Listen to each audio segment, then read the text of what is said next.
Hello, hello, and welcome to A Life More Boaty. Well, we are here today at the Cannes Boat Show to have a look at the rather lovely Oyster 565 Series 2. Now, sadly, this isn't a Series 2 because that's actually already gone straight to the owner. So this is a Series 1, but the differences are marginal. They're hull window designs and a little bit of a tweak here and there. So let's crack on before we run out of time. So as you can see, great entry point here. You've got this fold-out transom which drops down, become a really nice bathing platform. That gives you great access for a yacht, in all honesty, onto the aft deck. Somewhere to store your dinghy up here, and you'll also see there is also a hydraulic passerelle as well, which we shall use, which will take us on board. While we're here, you will see massive lazarette down here, absolutely huge. I hope they haven't locked it off. No, they haven't. Now, as we always say, it is full of boat show clobber, but it runs the full beam of the boat, so it is pretty big, as you can see. And again, look at the strength. The whole boat is built of GRP, and they're built in Wroxham in Norfolk, so in the UK. Little comfort seat over there, great to see. Outboard life raft over there. But look at this beautiful area here. So twin helm, as you would expect on a sailing boat. And they're designed to be owner operated. Well, this particular one has been chosen as an owner operator boat. So you've got the winches down there, you've got a great view forward. You can see the sheets run down the side deck here and are neatly tucked in when they get to the winches. All the sail controls here are electric or hydraulic. And then over the other side, this is the main station because it's got the throttle and the proportional bow and stern thrusters, which are standard. B&G equipment, and then again, lovely view down that side deck. We'll take a quick whip around the deck while we're here, because it looks like it's trying to rain. Beautiful wide side decks. You can see here that the runners for the sheets that run down the side access deck, so that opens up and drops the side ladder down the side of the boat. This particular one, and again, because these are custom built, they're owner choice. So this one has a carbon painted mast. You've got in-boom furling there for the main, and obviously all hydraulic and electric. More deck hatches for the two cabins, and this is the lightened deck hatch for the master. There's another big sail locker in here, which I will open because storage on a boat is really important. But again, I don't know how well you can see that, very full of boat show clobber. Anchor locker forward. This one we have 180 meters of anchor chain on there, windlass, and then bow spit with anchor. But if I spin myself round, truly beautiful boat. So we will go and have a quick look inside. Now, while we're looking inside, I will point out that this is obviously an owner's boat, and they have used their own designs, materials to make it feel like it's their boat inside. And personally, I think they've done an absolutely fantastic choice. So great little cockpit area here for entertaining or lounging while you're sailing. Big canvas cover. If you look here, you can see these darker patches here are stitched in solar panels, so you can generate a little bit of electricity while you're in the sun. Dining table here, so great bit of al fresco dining.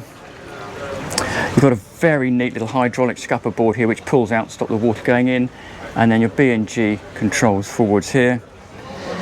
And prepare to be wowed, because this is absolutely beautiful in here. Look at that. So if we drop down inside, really lovely mixture of woods in here. Walnut flooring, hydraulic fold-out table, telescopic table. Now this wood choice, which I've forgotten already, so I do apologise, is owner's choice. Very high gloss, absolutely beautiful. And just to give you an indication of the options you can have, here are the option books. Hull windows, so we spoke earlier, this is the Series 1, so the Series 2 will have slightly larger hull windows right the way down the side. And again, another little lounging area over there. We'll go forward first into the sort of VIP, and look how beautiful that is. Nice, so great to see some vibrant colours on the boat. There's a deck hatch we looked at earlier. And again, similarly here, these windows will be bigger on Generation or Series 2. Plenty of storage with wardrobes down there, little drop storage in there. Acres of headroom I'm 1,73 m, so there's plenty of headroom there. More storage down that side, there and in there, and then we take one step out of there, we go into the twin cabin. So great if you've got kids or occasional guests. And again, they get deck hatch and side lights as well. And then they share across the companionway the shed / day heads. Electric towel radiator, which is really nice, beautiful vanity mirror, and then a very, very large self-contained shower, benefiting again from a deck hatch to let that steam out when you're having a shower. So if we head back, you can see that's the companionway we've just come down. We go over to this side, we'll stop here for a moment where you've got your nav station, and this is really neat. So obviously these are designed for blue water sailing, so they're designed to go anywhere you want. And the idea with that is, can I do this with two hands? I don't think I can. No. I might be able to. Yeah, there we go. So behind here you have access to all your electronics. So if something does go wrong, you're not pulling up floorboards, it's very easy access. And then down here we have a control system for the boat. So C-zone system, and then all the usual switchgear. Now the nice thing about the C-zone system is they've written their own software for it. So while the guy was explaining it, I won't tell you everything, but you can see tankage, fuel, grey water, fresh water. But the thing I like the most is a little button on there, so when you're leaving the boat you push it and it gives you about 3 to 5 minutes or so to clear the boat, and then it turns all the lights and electrics off. So on this particular version owner's boat, this is a sort of small single berth cabin. It normally is a workshop.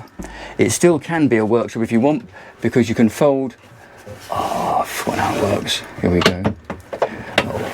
1 and 2. You can fold this table down and you've got yourself a little workbench, toolbox in there. Then I have to fold that back first. And in here you have the washer dryer, which is always useful, and then you have fantastic access for a yacht to the engine bay. Here we have a Yanmar 150 horse, and just front of that runway, you can see that just down in there is the generator, fuel systems, and she's on a shaft drive, I suspect, with a folding propeller. And then over on the other side we have the galley. A couple of decent double sinks, drop storage bin in there, lots and lots of storage above and below. Gimbaled electric on this particular version. Now you can have gas if it's your boat. Ceramic hob, lovely drawer fridge dishwasher down in here, which we always like, and a commercial grade fridge with little fiddlies here that you can pop up, so that when you open the fridge and you're on an angle, everything doesn't fall out. A lot more storage behind us here, and there is engine access. So this panel here drops out and gives you access to this side of the engine, and if we head back through the galley, you end up in the master cabin, which is just breathtaking. Fantastic choice of colours. Again, as you would expect, plenty of headroom. And if we repeat what we said earlier, so these hull windows are Series 1 hull windows, but on Series 2 they will be slightly larger. Lovely little couch or settee, depending on where you're from, over there. Big mirror in here. And then the ensuite heads. Very similar to the other one. Conventional loo. Access, I think, behind the mirror there to the holding tank. Vanity unit. And then the shower. Pretty impressive. So I will leave you with a finishing view here. This is one of the nicest owner suites I think I've ever seen. But it could be me. Leave some comments down below if you have an opinion on the interior trim. Again, this is all limed oak. So again, if you are the owner or you're building this yourself, you can work your way through the books and choose the bits and pieces that suit you. So we will say, actually we'll finish up here, I think. We'll say thank you so much for Oyster for letting us have a look around this 565. Do hope you've enjoyed the tour. Like and subscribe, and I'll look forward to seeing you next time round. Thank you very much for watching.